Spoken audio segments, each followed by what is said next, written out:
Ladies and gentlemen, thank you all so much for joining us today. My name is John Reed. I'm the editor of the PW Perspective. You can find us at www.pwperspective.com. And for those who know, we've been doing stories on Hispanic Heritage Month, and it gives me such great pleasure to introduce not just someone that I've got to know in such a short time as a friend, but an ally, an accomplished, someone who has accomplished, who's done so much in so many years, and whose life dedicated to service, dedicated to giving their lives to make others better. And so it gives me just great pleasure to introduce Evelyn Brumar, a good friend of mine. Evelyn, thank you so much for being here. How are you today?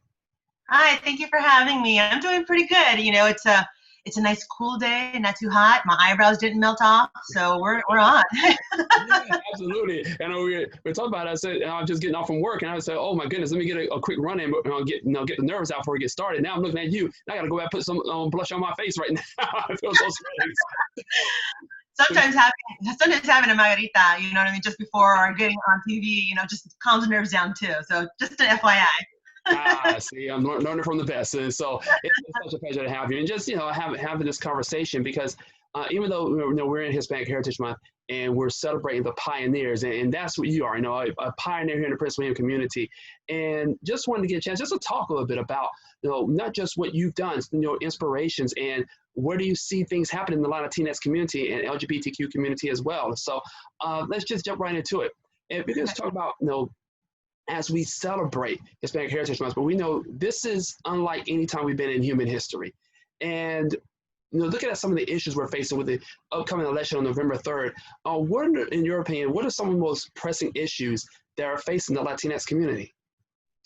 So the Latinx community is, we're conglomerate. It was just a way to put everybody that speaks Spanish or that comes from Latin countries together. So we come from like 23 different countries. We speak multiple languages. We have different religious beliefs. Our skin tones run different. They're from the gamut. We have Afro-Latinos. We have Muslim Latinos. It's our everything. We're different. But the thing that we share alike is that we do have a foundation together of a little bit of our culture that we share. So coming from these Latin countries to America, we are running into these problems as a group together.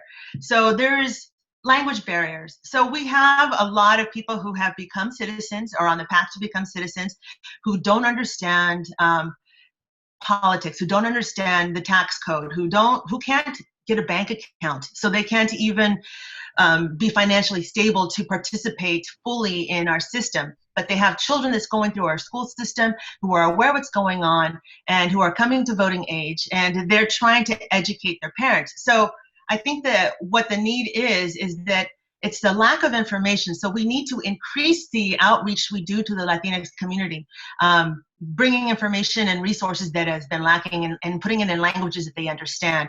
Also, not just doing it in writing, but also doing it in video, because in video, at least there's an opportunity to speak the language a little bit if you don't know how to write it, and you can communicate better. It's easier to share.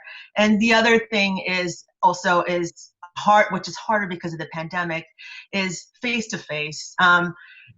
When you come to when you're an immigrant and you come to a new country, you want to think good. You're thinking positive. You're like, yes, I'm going to have a successful life here. It's a land of opportunity. But you're also afraid because of what you see in the news. A lot of people who are being attacked because they don't assimilate to the American culture, because they're just different, so they're viewed as scary or dangerous. So there's a lot of fear there. So being face-to-face and having that opportunity to talk to somebody and educate them and what's going on, how to register to vote, to be able to vote, where to vote, what we're voting on is where the gap is at. And that's why you see a lot of people haven't historically got involved in elections or voted.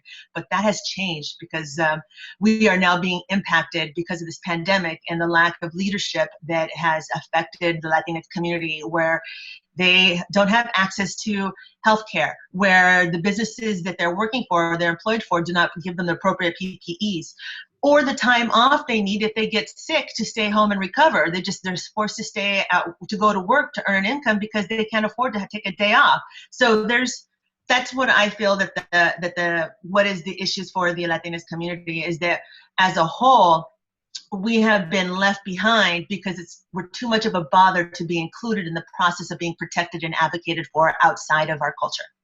And I'm glad you brought that up, because I remember that's something, Delegate Elizabeth Guzman has talked about frequently. That especially in Latinx communities, they often have to, unfortunately, are forced to choose between a paycheck and their health and of their family.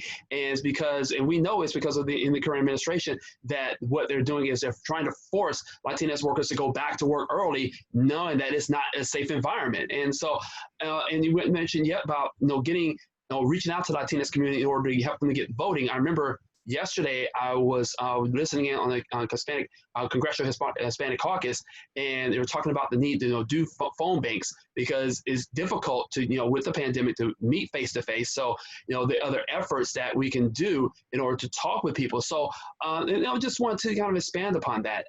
How do you feel that the efforts have been so far to reach out in the community, especially here in Prince William County? I feel that it's a little bit lacking. First of all, the people who are really severely impacted are the ones who don't have the time to seek the information. We have to get it to them. And there's a few of us who are very involved and speak the language, but just don't have the time or the opportunity to get out there. So we do have a radio station in Prince William County that does advocate and educate. We also have a local news station, Panorama Latino, and that does that too. And then there's advocacy group of different group of Hispanic organizations called Hola, from Hola. So it's a good mix of different organizations, and they're starting to be more active. The other thing is Prince William County government site has now they have more Latinx employees, so they're becoming aware of missed opportunities, and they are trying to adjust and pivot and reach that community. So that has been changing too. Stuff is being put out in Spanish as well as in English, and it's being put out in not just in where the government buildings are at, but also where healthcare is being is at, like the local clinics, and at some of our schools too, for the children to take home to their parents. So we are just now starting to do it, but it's a catch-up game. So I don't know how much of a push we'll be able to make this voting session, this election year, but it's going to be bigger than it has been in previous years, and more people are aware and looking for it because of, like I said, what you're seeing in the news, and because of the pandemic and how it's personally affecting the Latino community. They're scared and they want to be engaged. They just don't know how to be engaged. So it's hard. There's just a few activist advocates out there, and it's hard for us to be everywhere at the same time. Right, absolutely. And like I said, it does take a community of people who are making a concerted effort to reach out in the Latinx communities by any means necessary. And that's especially for someone who works in the media, that's something that we also play a role in making sure that they get the resources necessary. This is one of the things we wanted to share to people to know, hey, with early voting here's where you can go to get prepared, because now more than ever before, we need to be able to get the support of the Latinx community. So and thank you for sharing that. And just want to kind of switch gears for a moment and just talk about the things you have done and just in your own personal life. And could you share with us the people, the influences, who were the ones that had an influence on Evelyn Brumar and made her who she is today? So it was hard for me. I didn't see an influence, somebody who, I didn't see myself in somebody else that was doing the work until I was an adult. I'm first generation American, growing up in the 80s, like being a child in the 80s, we watched American TV. Yeah, so it was all Caucasian faces, all in English, blonde hair, blue eyes. I even bought the blue eyeshadow. I just, because I didn't see that with all the pastel colors and things, right? So it wasn't until I was an adult that I became more aware of Mexican Americans and Mexican immigrants and the fight for inclusion, the fight for protections, and so. It wasn't until just a few years ago that I was able to meet a few people that I was following, some newscasters and some activists, but not having that direct link to somebody who looked like me and talked like me and came from my culture I had to find people who were doing what I wanted to do. I wanted to be wealthy. I wanted to have a good career. I wanted to go to college. I wanted to be well-spoken and well-rounded. And I didn't realize that I was limited. And I was limited because I wasn't diagnosed when I was going through school with a learning disability until I was already out of school. So, and trying to learn on my own and trying to find the resources, and then talking to professionals. I'm dyslexic, so it takes me forever to read something. And then finding out that I was a lesbian, that I'm a lesbian, and wanting to not to hold that secret, because holding secrets just decays the heart and, just kind of clouds the mind, because you're just trying to hide who you are. So that gave me kind of like put shame on me, not because of what I thought other people thought of me, and just because I was afraid to be me. So it wasn't until I experienced the discriminations myself, until I came across these walls, and that I had to figure out how to get over them, break them down, and move forward, that I actually ended up being my own hero. Because I was just completely shocked that I was able to do this and still keep going and not fall apart. But it was hard. It's hard when you don't have somebody to look at, to be inspired by, and feeling like you're alone and nobody's out there looking out for you, and to try to keep pushing and being successful. It's dark. So yeah, it wasn't until I was an adult that I found people like that, and it became later people in the community, people who were activists, my peers. They were out there knocking on doors and educating people on the election process. When I was trying to get a bank account, it was my local banker, and they taught me how to save and to budget and how to invest. And then from there, just doing the research on my own. So it's like, I don't think I can say there was one major person who inspired me or who taught me to go forward. I had to do it for myself. That's, yeah. And it's inspiring that you've been able to do that, because, and I study about stories such as, of the lesbian community, and whether it's civil rights after Stonewall, or, I watch movies such as Love, Victor, and really try to get an understanding. But hearing from your personal story, it really brings that insight and that touch. I mean, what was it like? I mean, just having to deal with discrimination, or even just trying to just live day to day, because I'm sure you've heard so many stories and experienced some of your own. Yeah. So when you feel alone and unsure, it becomes scary to proceed and to advance. I didn't have access to a community center. I didn't have access to resources or information. I didn't have access to a community, outside of my immediate family. And when I came out, they weren't accessible either. They were, I guess they were afraid for my future, so they kind of kept me in the closet, kept advocating for me to stay in the closet. And when I came out of the closet, they tried to downplay who I was to the rest of the family and to the outside world. So it was hard to be me and to keep moving forward. So not having that and having to figure out my own path and just try to push forward, I'd say that it's really easy to lose hope. I've lost a lot of friends to AIDS and suicide. I lost a lot of friends to homelessness. They just couldn't get out of the cycle of poverty. And they're good people. They just couldn't get out of what they were stuck in. And it could have been, it's just very different things. If it was community, if it was information, or if it was just access to the ability to be taught something different.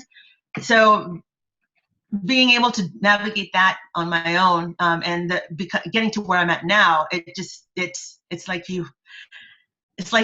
learning to fly. You know what I mean? It's like, right. You have wings, but it's been strapped down for so long, and then you realize, oh, I got wings. Oh my gosh, I'm going to try to learn to fly. I'm going to try to use these wings. So it's different. It's different for me. I don't have that typical, like, I was inspired as a kid by Ruth, RBG, you know what I mean? Which she, as an adult, I found her and I learned about her and I was like, wow, but I didn't have that as a child. So yeah. Absolutely, and I'm glad you brought that up because the nation we lost a giant on Friday, a woman who stood for the LGBTQ community, who stood for women's rights, a woman who was not afraid to take on the dominant establishment here in America, an establishment that continues to try to oppress people, in the Black and brown LGBTQ communities. And so when you heard the news about the late Supreme Court Justice Ruth Bader Ginsburg, what went through your mind? So I was with my wife at Legion Post 10, and we were having a ceremony for POW MIAs. There's about 45 MIAs in Virginia from at least the Vietnam War and forward, that their bodies have never been found. And as we were getting ready for the ceremony, the news was on in the background. And it wasn't on, like you couldn't hear, you just seeing stuff. And I could see people stopping and staring at the TV behind me. And then I turn around and look, and then I read that she passed away. And it was shocking. It just left me in a position where, like, can I cry? Can I express myself about my disappointment and my sadness? Because I am not 100% sure that the area that I'm in will allow me to be this way, because we are here to commemorate POWs, MIAs, and it's pretty much an older white military crowd, and so being a lesbian Latina, I didn't know if if I would be accepted, if I would be allowed, or if it would be accepted to be able to cry and be upset. So I'm about to cry about it right now. So like, being forced to go into the closet a few times in my life, you learn to shut down to get through something, so that when you have an opportunity, you can let go and then heal from that. So after the ceremony was done, my wife and I stopped to get a couple beers, and we got home, and I just cried. I had a few beers and just cried and just watched the news for a little bit, and then I couldn't watch anymore. It was so sad to lose that giant and not fully appreciate what she did, because I wasn't aware of her until until let's just say 10 years ago, when I was allowed to be married to, have a relationship with my wife. Don't ask, don't tell was repealed. The gay marriage was allowed. I wasn't aware of her until I realized, like, I started fighting for my rights, and I realized that it was her vote that helped me have these rights. So it was personal, and it was, and I was a little afraid to allow myself to feel at the moment where I was at when I first discovered it. Yeah. I feel it now. Can you tell? Beer is always the great elixir, right? It's the solution to all life's problems, as Homer Simpson might have said. But I think about that, and I'm with you. There's this, I think all of us had this collective fear, and hearing the noise and hearing the news about her passing, and the first thing came to my mind was, oh no, what are we going to do now? And thinking about just the democracy, because she was, and her legacy has always been a pillar of justice, a pillar of righteousness. And so what she has done and what she's been able to carry on, was so remarkable. And I don't know if you ever got a chance to watch the movie On the Basis of Sex. And I watched the documentary so weekend, and talking with my wife about who she was and the many things she's done. Since President Clinton back in the 90s appointed her to the Supreme Court, and just what she was able to do. And so I'm with you. I think there was just this collective drop in my throat, like, oh no, this is not now. And so and I'm still like, this can't be happening, especially where we're at. And so and I can just commend you for that, and you and what you've been able to do, because it's being such a brave woman that you are, and to take, just having that ability just to rise up in the midst of all the circumstances. And so, and to talk a little bit about, what you've done through Casa Brumar Foundation and the Human Rights Commission, and things you've been able to do that carries on in that legacy of the late Supreme Court Justice Ruth Bader Ginsburg. And you just talk a bit about Casa Brumar Foundation. So it was a way to pay forward what I needed when I was a homeless LGBTQ youth. So, like I said, I didn't know that there was a community center. I didn't know how to get there, and so it wasn't accessible for me. I was when I first came out, I was in Southeast San Diego. It was more of the hood, you know, a little bit of ghetto, and public transportation. I didn't know how to get to Hillcrest. I didn't know where the center was located. I didn't know about this until years after coming out. So if there was a Gay Youth Alliance or a Pride club in high schools, I would have had some kind of foundation or some kind of protection or some kind of ally that I can talk to, that I can find these resources. So there wasn't LGBTQ Pride Month going on in the schools or in my county. It was illegal to be gay. It was scary times. AIDS epidemic was going on, and people were just assuming that if you were part of the LGBTQ community that you were carrying diseases.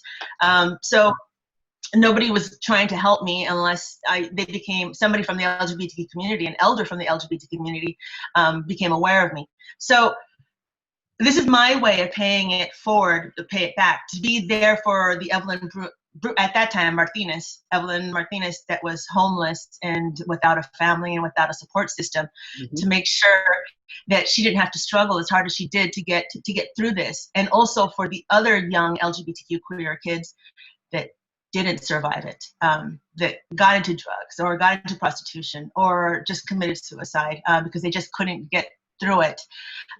So what my ultimate goal is to build a community center and emergency shelter in Prince William County for the LGBTQ community. It's going to be a way for the LGBTQ youth to finish their education, to be able to get their driver's license, to open up a bank account if they need to also be able to continue their education, because some of them drop out and leave high school and never get their high school diploma. So this way they can finish that, also learn a trade so they can be able to support themselves, because if you can't support yourself, what's the use of having all these resources if you can't continue moving forward? Yeah.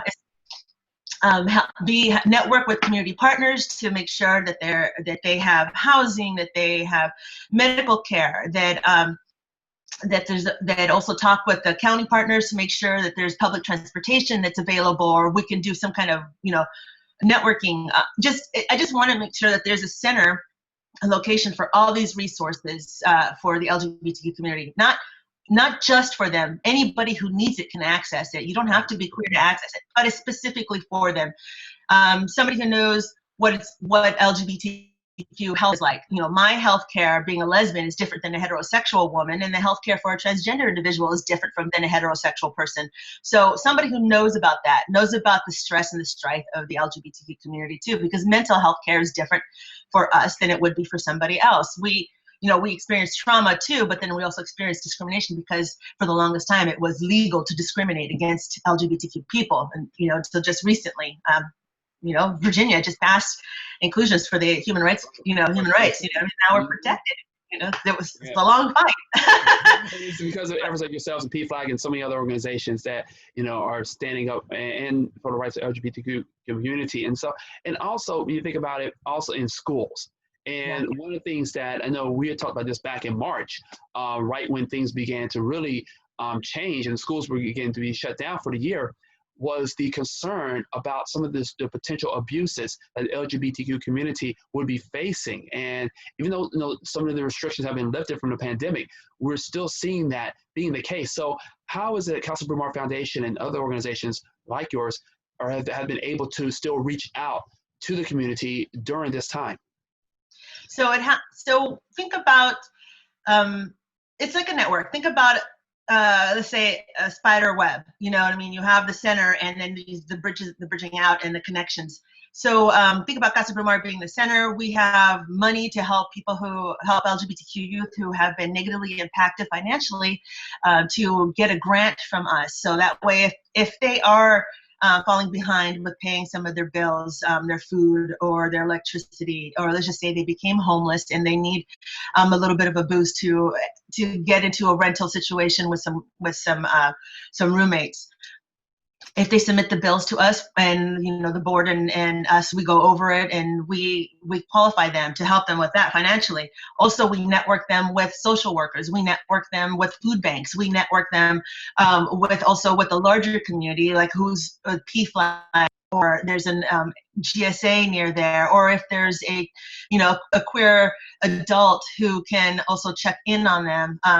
But it's like you said, when school closed, we've noticed the uptick in people contacting us and looking for resources and looking for help. Like you said, they were forced to stay in a home that was that didn't accept who they were, that were trying to force them to change. Conversion therapy is illegal now, but it doesn't stop churches and families from trying to do their own version of conversion therapy with, derogatory language and oppressive language, so it makes them, unsafe. And so they decide to leave, or they run away, or they try to go somewhere safe, or they don't have anywhere to go, so they'd rather stay out in the streets. So you're right, that has happened. There's an uptick in the county about it. We don't have a physical location yet, so we work with other locations that have a physical center and a shelter, and help them get to that location. But yeah, that uptick happened because of the pandemic, not having access to some help or to some adults that can advocate and support them. Mm-hmm. So it's just happened across, not just to them, but to a lot of young individuals who are going through difficulties, or some mental health issues that are not being identified and addressed. Right, absolutely. And one of the things too that I thought that was so interesting about the Pride rally that took place over the past summer was it was a clarion call to say, hey, here's a place, here are people who are going to accept you as for who you are, and I think we needed to hear that. And like I said, I didn't even know about the conversion therapy numbers, rising during a time such as this. And it's still a very scary time. What can we do for those who may be undergoing this? Is it something we can do to bring just awareness to it? Or, I mean, you're talking about it now, it brings awareness to the situation, but is there anything else we can do in the community to stem that from happening?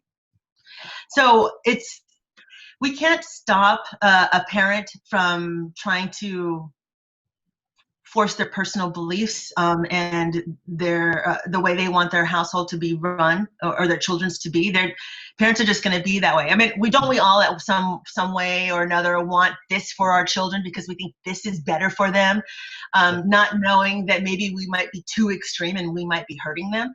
So I don't think that a lot of parents do it out of malice. I think they do it out of fear. That's my experience with my family. It wasn't out of hate. It was out of fear and a lack of resources, and not accessing information that was accurate about the LGBTQ community.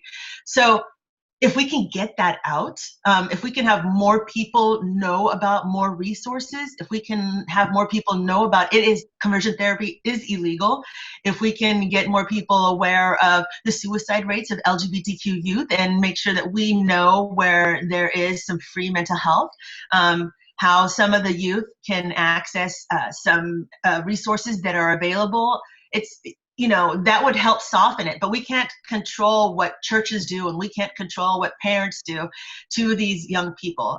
They're very impressionable, and they're very dependent on adults for their success. So all we can do is be ready for them when they come asking for help. That's the basic we can do.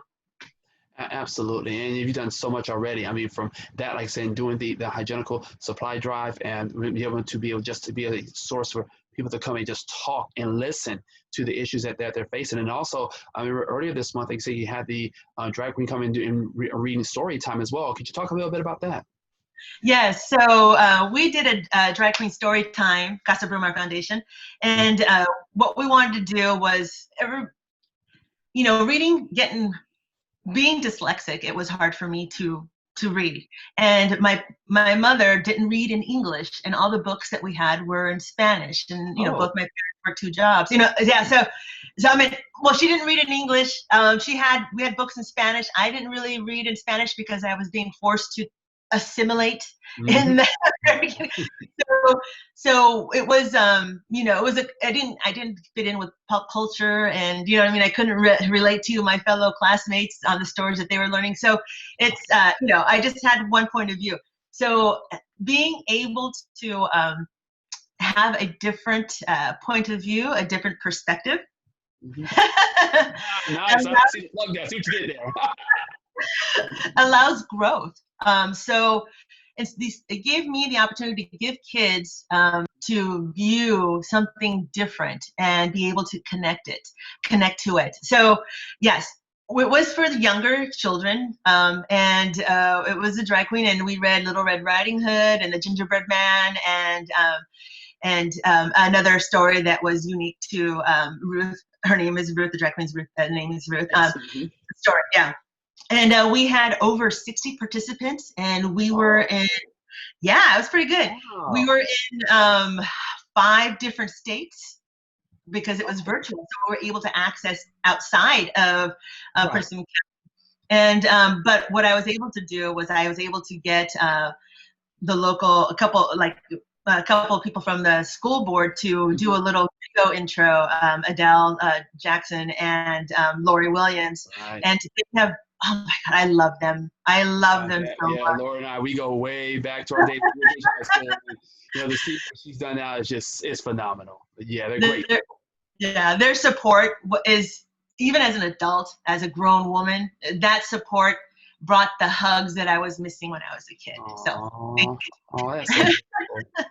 And that's the thing is, one thing we've loved and we've seen here in Prince William County where the school board, made the proclamation of Pride Month and the Board of County Supervisors, so and seeing now more support than ever before. And so, and I know even in these dark times, it's great to see that representation is finally being recognized in all communities. And so, well, how does that feel, in both the Latinx and LGBTQ communities as yourself? What does it mean to be a leader in those communities and being a voice for them?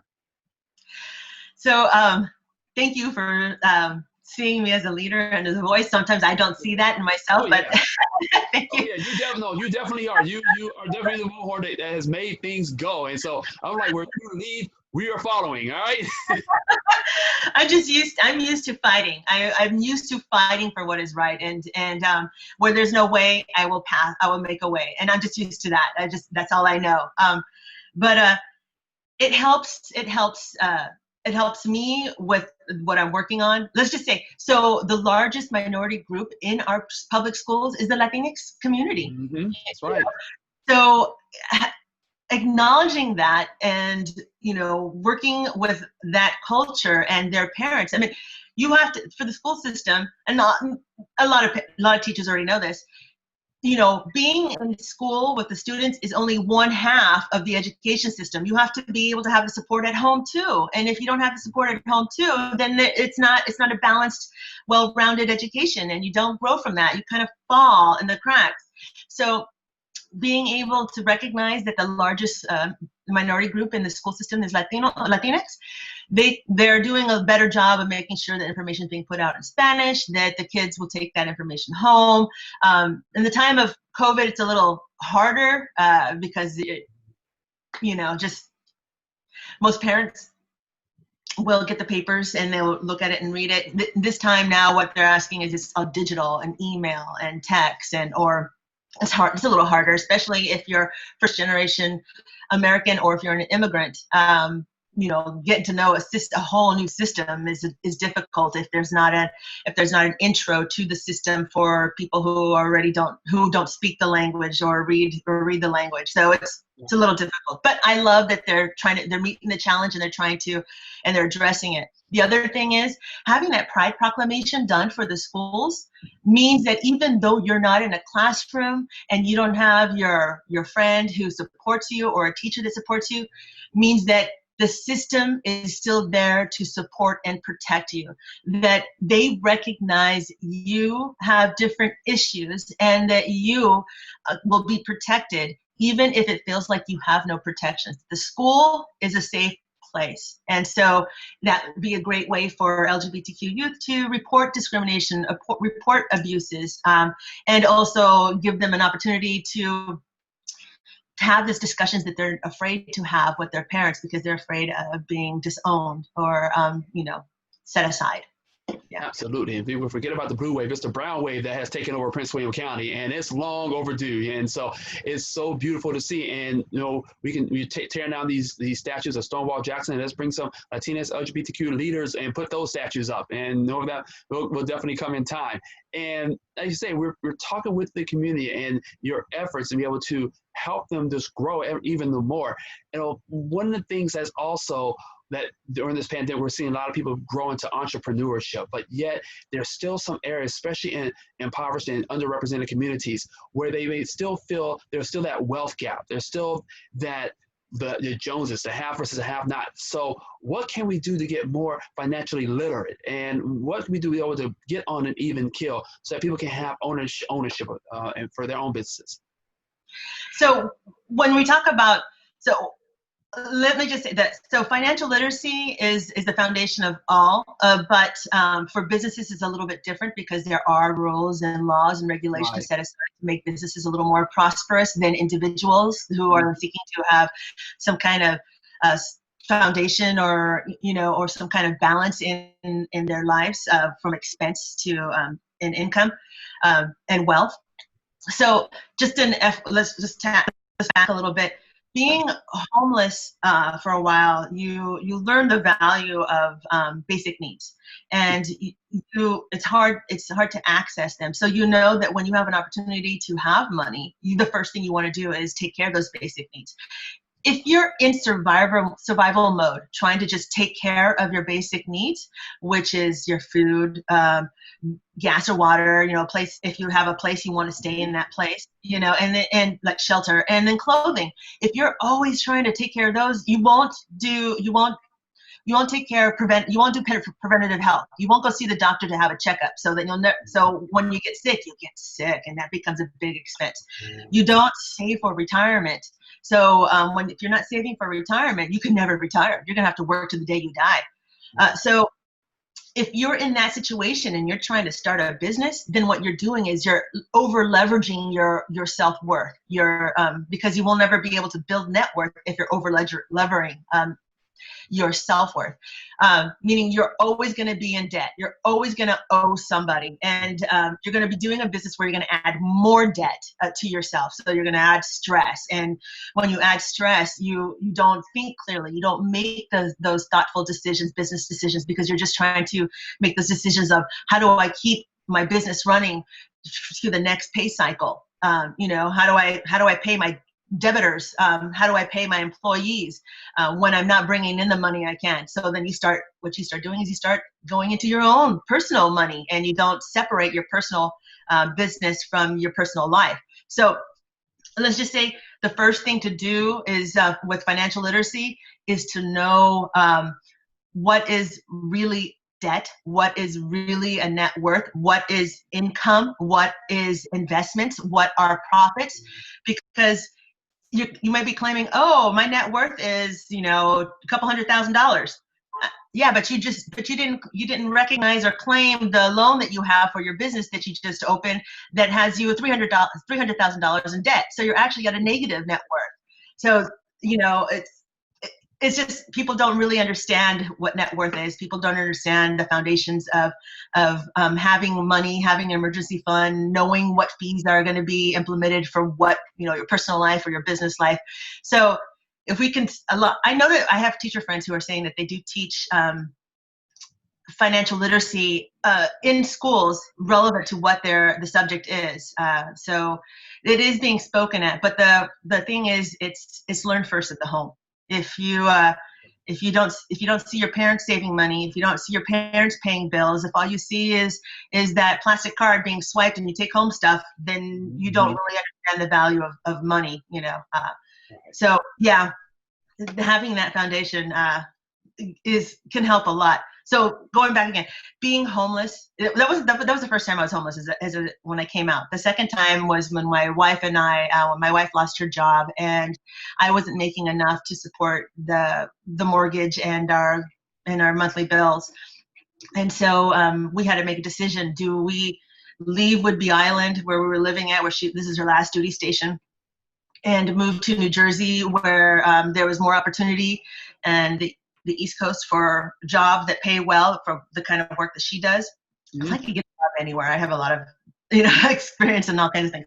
So do we stay in Whidbey Island and try to find work with a very small market of employment opportunities and advancements, and just live off of our savings that we had savings for a year, and then possibly lose our home and lose a lot of other stuff. So we lose our investments. So we took on that risk of selling the house and moving across country. So that time we were homeless as well, and we were looking for work. And then we went to New Jersey looking for work. Hurricane Sandy just dumped on us, and we lost more stuff. And then we ended up moving from four different states within 11 months until we made it to Virginia. In that time, we didn't have any assets because the vehicles that we had we had loans on, so it wasn't an asset; it was a debt. So we owed on that. So what we ended up doing was we ended up getting rid of those vehicles, getting vehicles that were completely paid off, really cheap vehicles. My vehicle was only $3,000. Her vehicle was $4,000, and no loan debt. So that way, whatever income we were bringing in was fully ours. We were renting the first year we moved to Virginia. The first 2 years that we moved to Virginia, we were renting because we were trying to get back in. So the mistake a lot of people do is that they buy a house and they didn't save for it, or they didn't realize what it's going to cost to keep that house.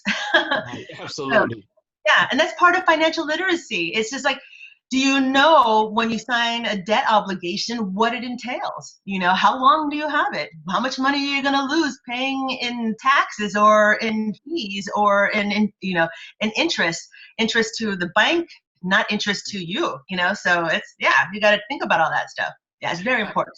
Absolutely. You just said something my father used to always tell me, you just put it where the goats can get it. You know what I mean? And and sometimes you got to be able to say it in a sense that some people just realize, okay, I'm trying to obtain something, a dream, but yet I don't know how to count the cost. And if we don't know how to count the cost, as you stated, we can sit here and look with some net worth, but when we don't look at everything we had to borrow in order to get there, what do? We end up becoming, slave to the lender. And that's why so many people, especially in Black and brown communities who are trying to obtain something, spend their whole lives just in that circle of debt. And just listening to you, this is why I love talking with you, because you always make me smarter.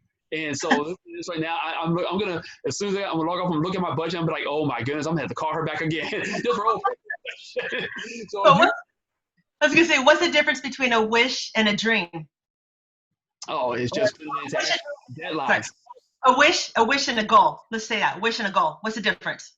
One, it's put with a deadline. A goal, you have to put deadlines. You have to put action to it. Yeah, you have to have a plan. Absolutely. You have to have a plan. You can't be like, I'm going to open up a business and be a millionaire. Oh, I'll take out this loan for $200,000. I'll over leverage this over here. My house, on here as collateral. And then what happens if you don't make a profit? You lose your house. You're in debt. You have to claim bankruptcy. You end up being homeless and you have no job. You have no income. So yeah. And especially now in these times, we have to be more financial literate than ever before, and just be wise to the things that we have to do. Evan, I got to tell you, this is one of the reasons I just wanted to bring you on. But everything you do when it comes to Prince William County, you are the Yoda. Or I would say more baby Yoda. Shout out to Mandalorian season 2. Y'all know who I'm talking about. That's right. Oh my gosh, I can't wait. I can't wait. October 30th. If something happens between then where there's a possibility of doing a watch party or something, you have to host it. Because I got to be there. I've already got my shirt ready to go. I've already got my Baby Yoda. I still need my Funko Pop, but if you do that, count me in. Just have to be a part of that, so I can just be in that environment. Oh, what you got for me? Oh, nice. Yeah. See, people don't know. No one knows more about Baby Yoda than Evelyn. So anyone who's more designed about Baby Yoda than Evelyn. So, Disney probably should be cutting her a check for all the stuff she's done. So I cannot wait, because I've already got my plan. October 29th, I'm going to spend my entire day going through the first season again to get myself all hyped. So when that day comes, you put that watch party together, I'm all there. You know what I mean?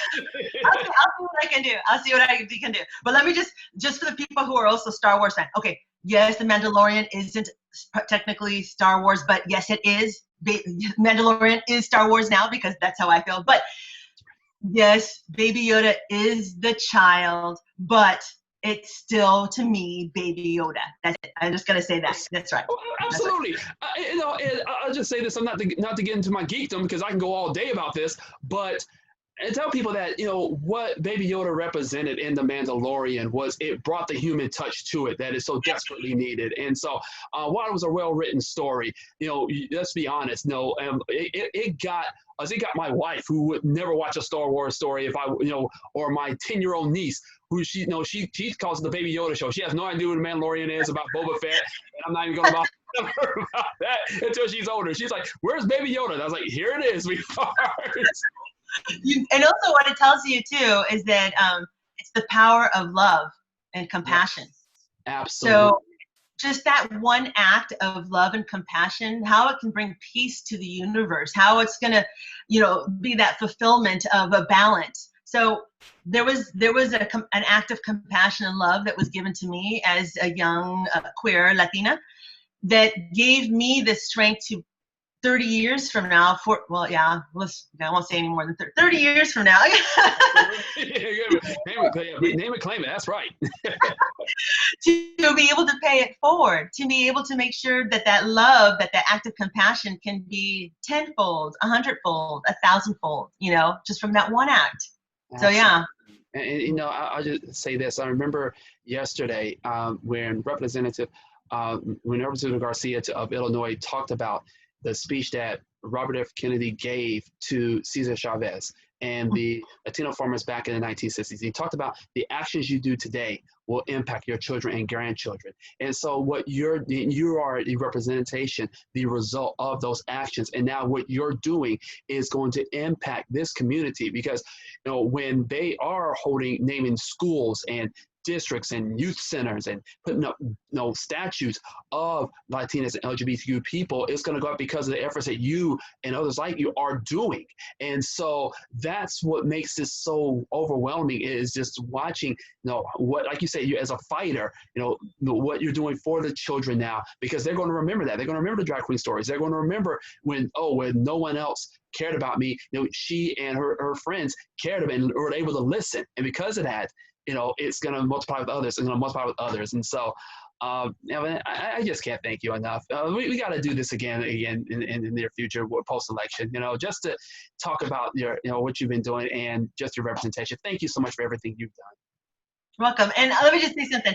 I would love to do a once a month money update with you to talk about what's new in finance, what's going on with growing wealth, and just way we can manage our budgets and our investments so that way we can become smart with money and not dumb with it. Absolutely. I want to talk to you more about that after the recording. So, everyone, this is John Reed. On behalf of Evelyn Brumar, and thank you so much of Casa Brumar Foundation, Human Rights Commission, and just everything she's done in the community. And you'll find this interview in our updated edition of PW Innovators. You can find us at www.pwperspective.com. Evelyn, once again, thank you so much for joining us. Thank you. All right, my love. All right, everyone, take care. Have a wonderful day.